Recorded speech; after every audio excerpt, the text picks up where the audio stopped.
우리가 9월 한 달 오늘 본문의 내용으로 하나님의 말씀을 생각하게 됩니다. 예수님께서 말씀하신 네 밭의 비유 혹은 씨를 뿌리는 자의 비유라고 명명되어지는 이 비유의 내용들을 생각하기를 원합니다. 예수님께서 말씀하신 이 비유에는 네 종류의 밭이 나타나고 있습니다. 길가와 바위, 가시떨기 속과 좋은 땅으로 구분되어지는 네 종류의 밭이 기록되어지고 있습니다. 하나님의 말씀을 듣고 어떤 반응을 보이는가라고 하는 사람들의 마음의 상태, 영의 상태를 네 종류로 구분하여 예수님 비유로 말씀하고 계십니다. 예수님의 이 비유를 통해서 나는 어떤 믿음의 모습으로 하나님의 말씀을 대하고 있는가, 우리의 삶을 생각하고 점검해 보는 시간들이 될 수 있기를 바랍니다. 사랑하는 성도 여러분, 혹시 여러분들은 요즘 내가 혹시 치매가 아닌가라고 생각하고 있지는 않습니까? 나이가 들면서 다른 병보다도 다른 병도 무섭지만 특별히 치매라고 하는 것이 삶의 질을 다른 사람을 얼마나 피곤하게 만드는가, 삶의 질을 얼마나 떨어뜨리는가라고 하는 것을 깨달으면서 내가 치매가 아닌가라고 하는 걱정을 마음속에 가지고 살아갑니다.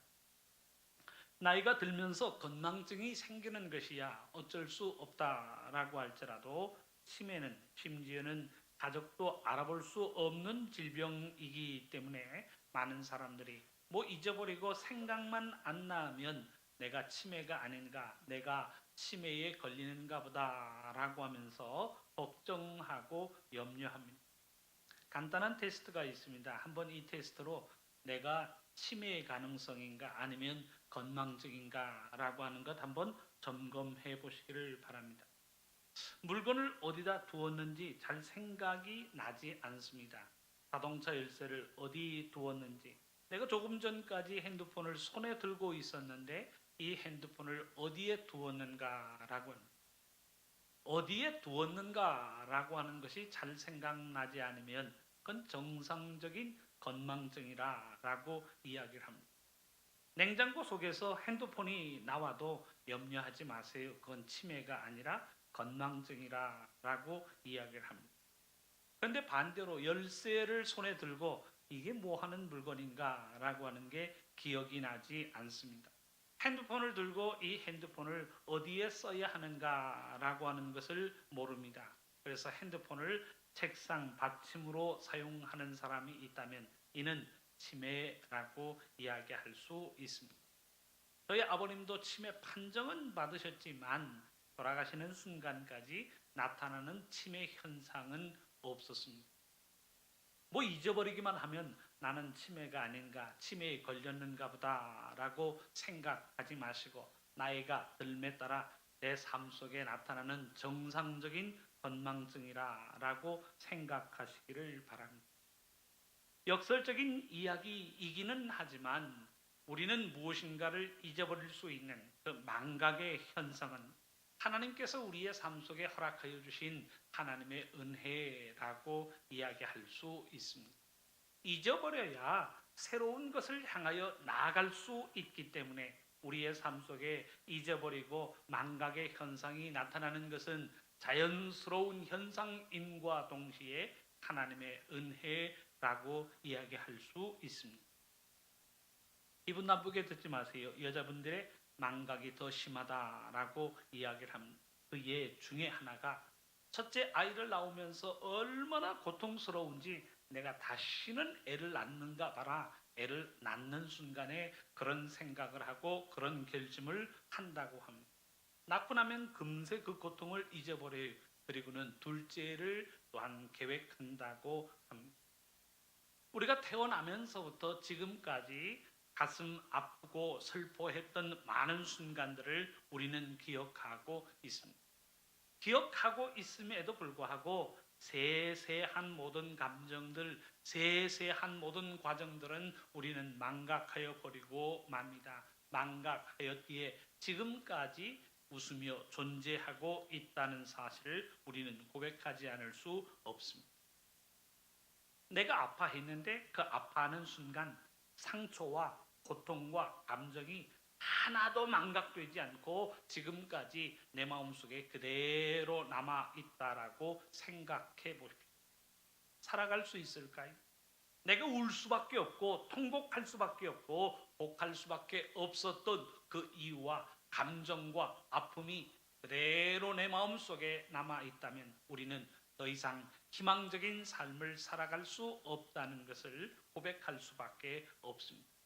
아프지만 시간이 지나감에 따라 구체적인 감정들이 사라집니다. 구체적인 기억들이 사라집니다. 그 망각과 함께 또 새로운 희망을 가지고 우리는 앞으로 전진할 수 있다라고 하는 차원에서 망각도 하나님의 은혜라고 고백할 수 있습니다.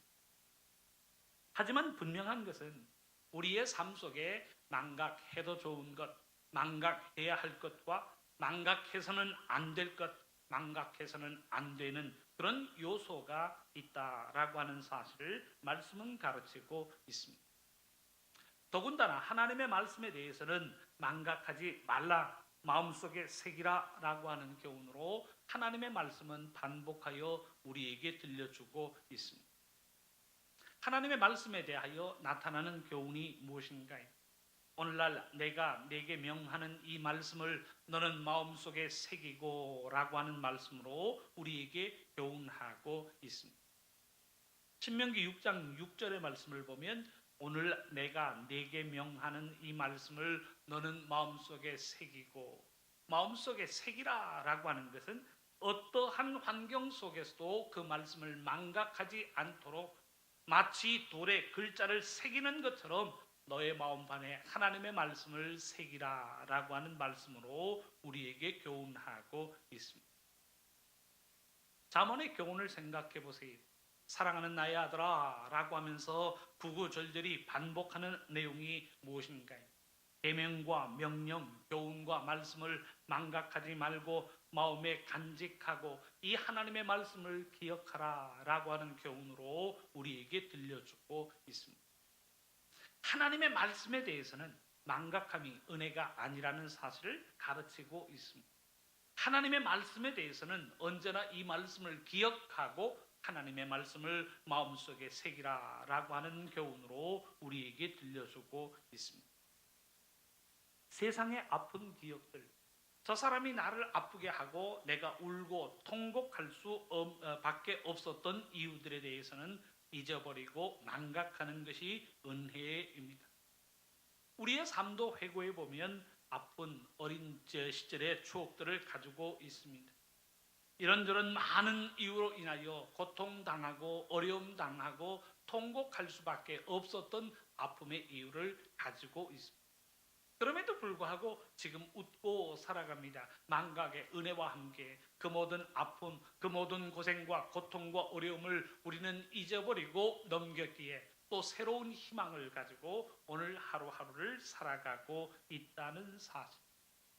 하지만 하나님의 말씀은 망각해서는 안 된다라고 하는 그 큰 전제와 함께 이 말씀들을 너는 마음에 새기라 라고 하는 교훈으로 하나님의 말씀은 우리에게 들려주고 있습니다.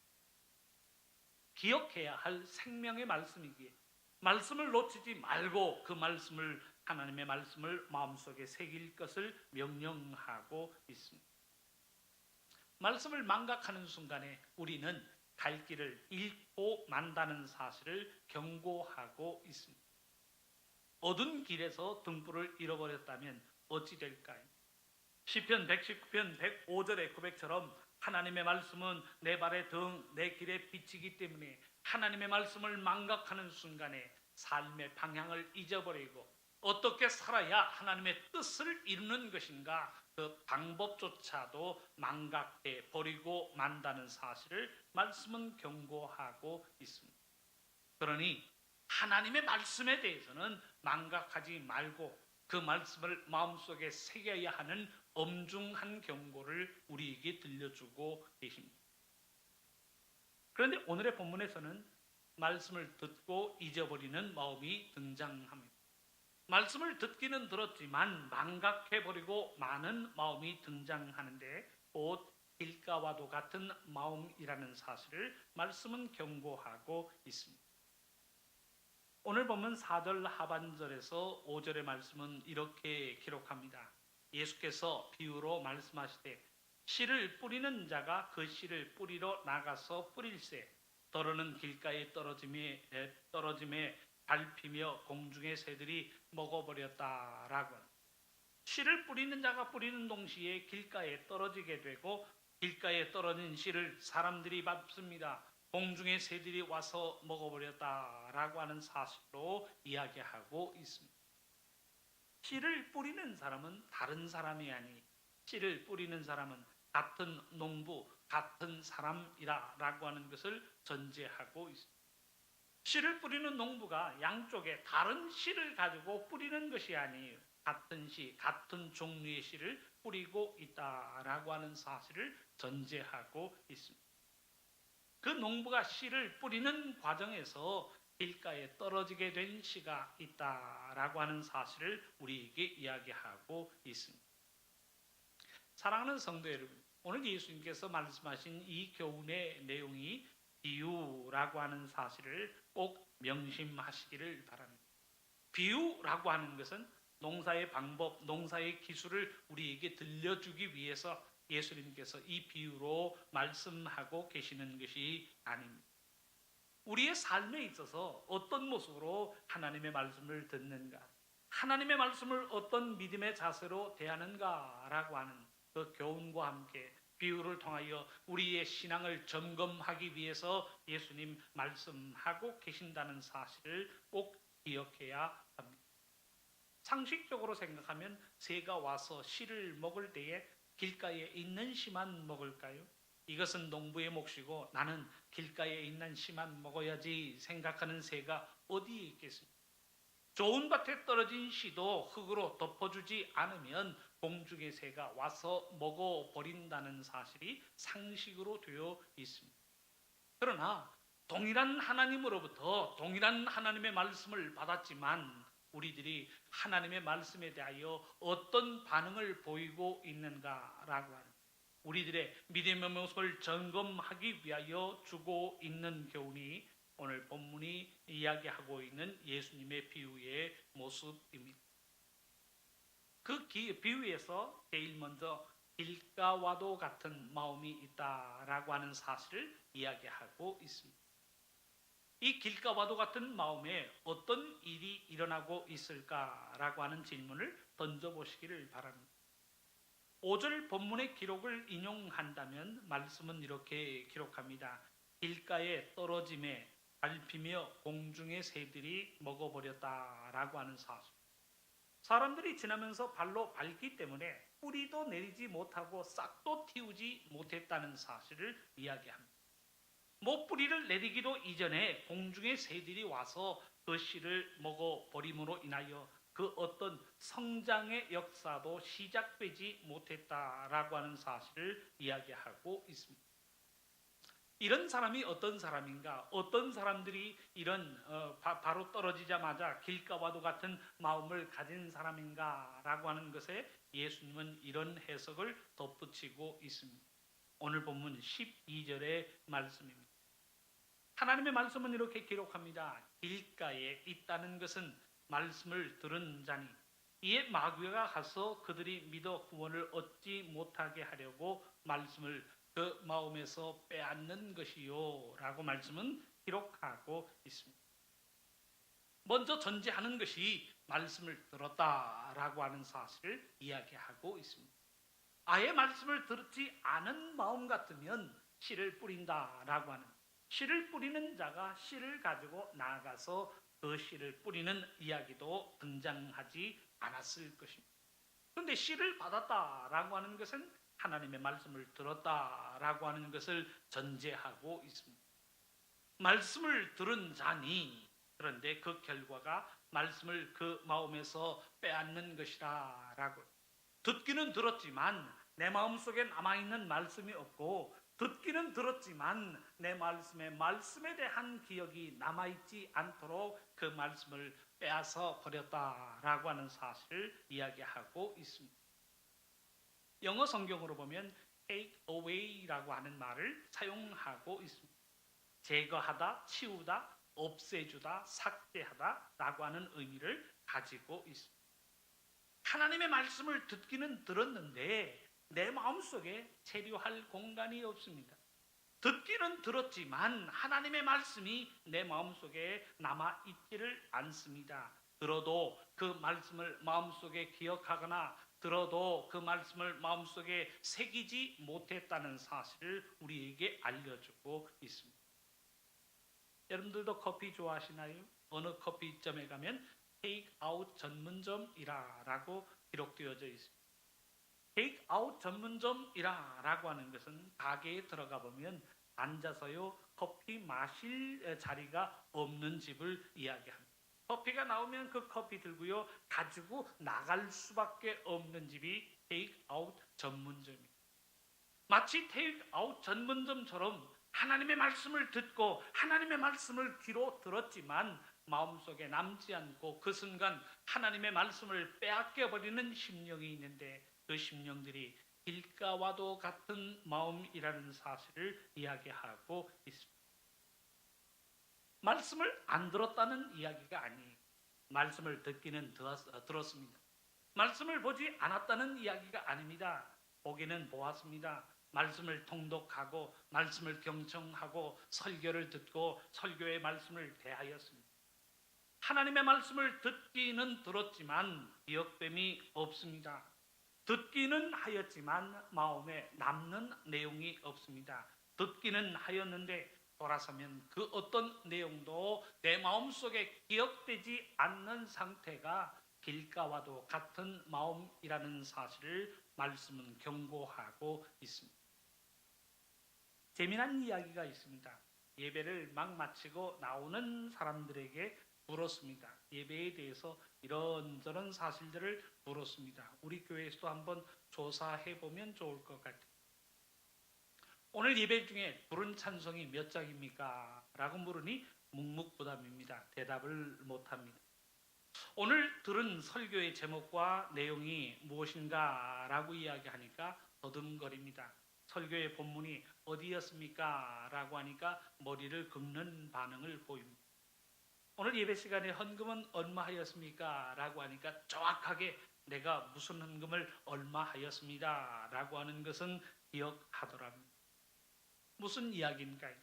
우리가 예배에 참여해서 우리가 우리의 삶 속에 채워야 할 정말 중요한 요소가 무엇인가? 하나님의 말씀을 듣고 하나님의 은혜로 옷입고자 우리가 이 자리에 나온 것 아니겠습니까?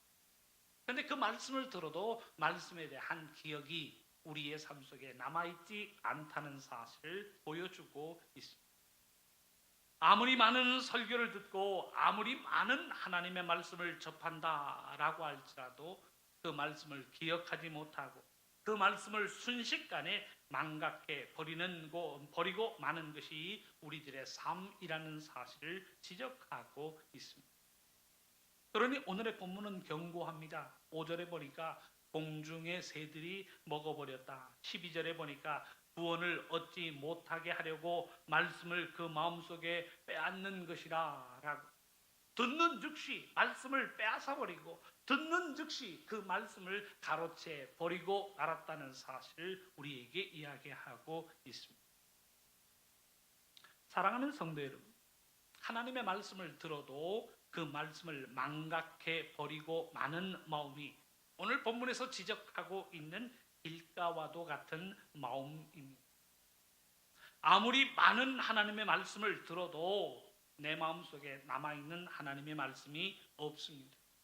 말씀을 듣고 말씀을 경청하여도 하나님의 말씀에 대한 기억이 마음속에 남아있지 않습니다. 하나님의 말씀에 대한 기억이 없으니 깨달음도 없습니다. 듣고 나면 망각하고 듣고 나면 마음속에 새기지 못한 채 그 모든 하나님의 말씀들을 빼앗기고 마는 마음이 길가와도 같은 마음이라는 사실을 우리에게 경고하고 있습니다.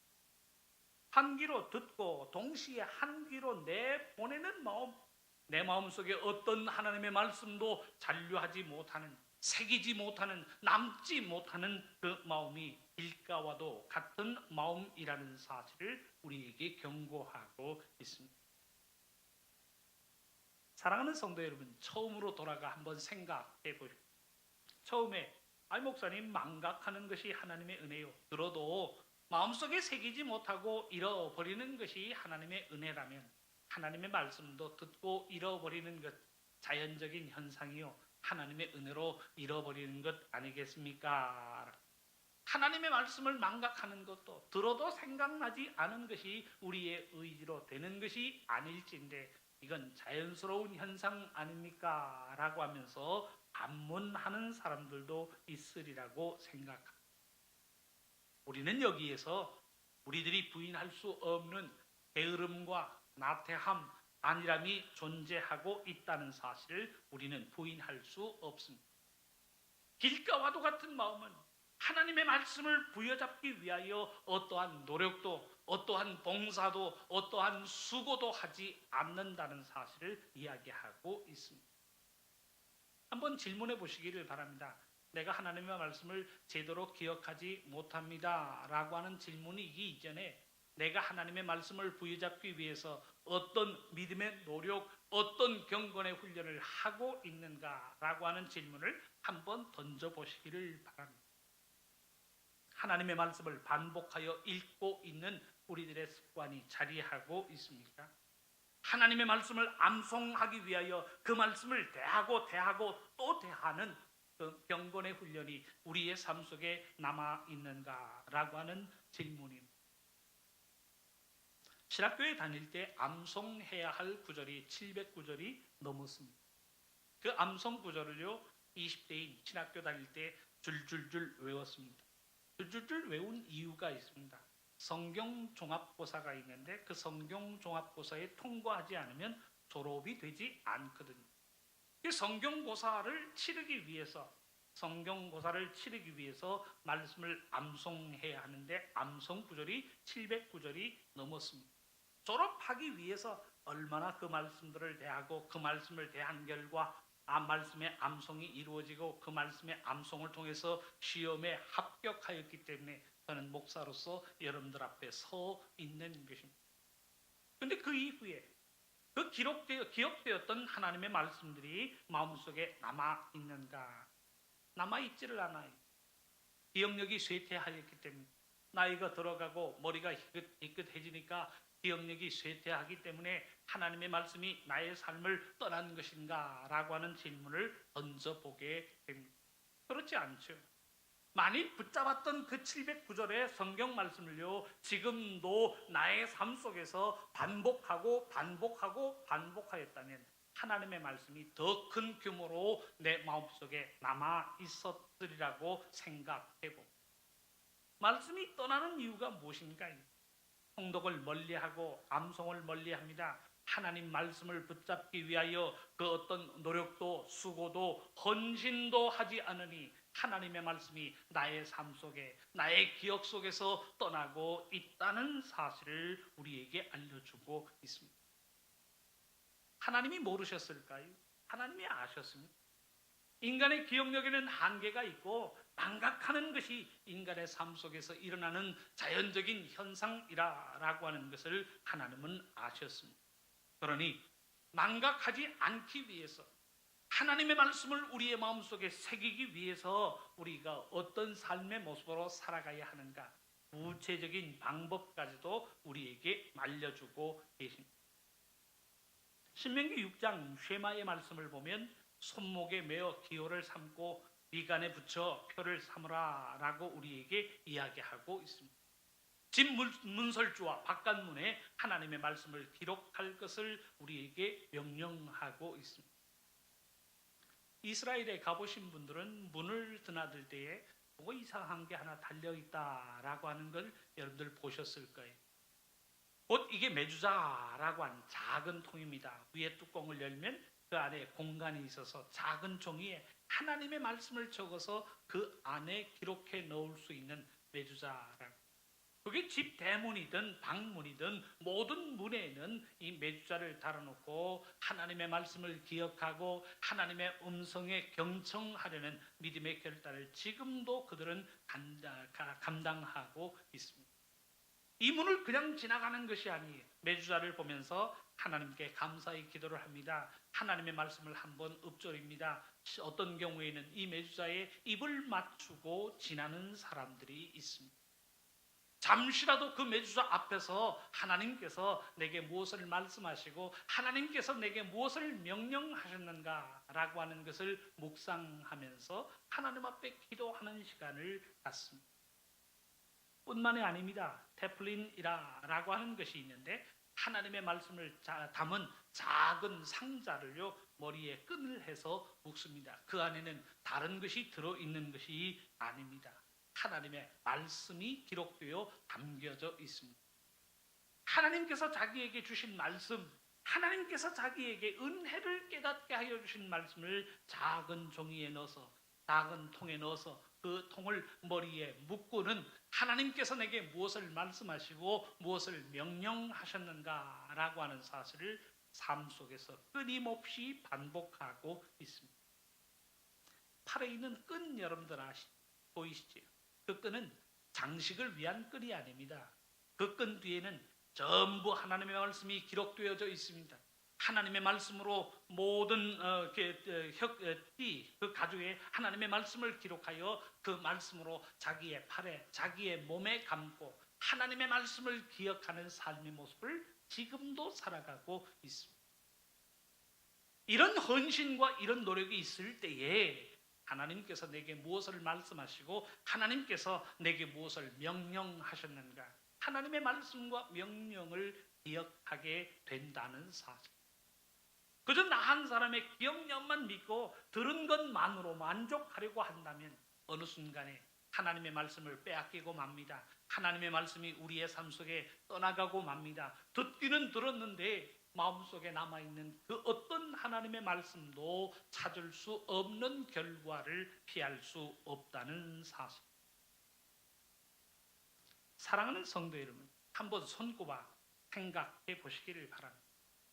내가 정확하게 알고 있는 하나님의 말씀, 하나님의 말씀을 내 마음속에 새겼다라고 할 만큼 내가 암송하고 내가 알고 있고 내가 고백하는 하나님의 말씀은 어느 정도인가? 총 66권의 하나님의 말씀 중에 내가 고백할 수 있는 하나님의 말씀은 몇 권이나 될까요? 총 1189개의 장 속에 하나님의 말씀은 다음과 같다라고 이야기할 수 있는 장은 얼마나 될까요? 총 31,173개의 구절 중에서 내 마음속에 새겨진 하나님의 말씀의 정도는 얼마나 되는가 한번 질문해 보시기를 바랍니다. 계산해 보니까 1%만 잡아도요 311구절이 내 마음속에 새겨져 있어야 0.1%만 잡아도 30구절이 넘는 구절이 내 마음속에 있어야 합니다. 그 0.1%의 하나님의 말씀이라도 우리가 마음속에 새기고 부여잡고 있는가라고 하는 질문을 한번 던져보시기를 바랍니다.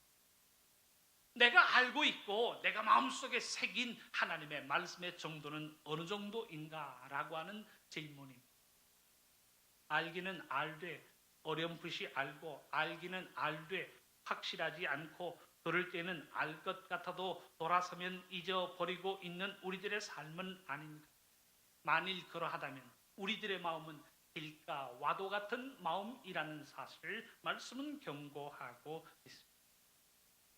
하나님의 말씀을 내 마음속에 새기기 위하여 하나님의 말씀으로 성령의 열매를 맺기 위하여 그 말씀을 부여잡아야 하는데 그 하나님의 말씀을 부여잡기 위하여 나는 어떤 노력, 나는 어떤 수고, 나는 어떤 헌신을 감당하고 있는가라고 하는 사실을 한번 질문해 보시기를 바랍니다. 어떤 분들은 말씀을 들으면서 한 글자라도 남깁니다. 저는 개인적으로 참 좋은 경건, 말씀 경청의 훈련이라고 믿습니다. 어떤 사람들은 이야기, 기록해 놓고 보느냐, 안 볼 걸 뭐 굳이 기록하는가라고 하면서 반대하는 사람들이 있습니다. 근데 그렇지 않아요. 무엇이든요 노력한다라고 하는 차원에서 반대할 이유가 없습니다.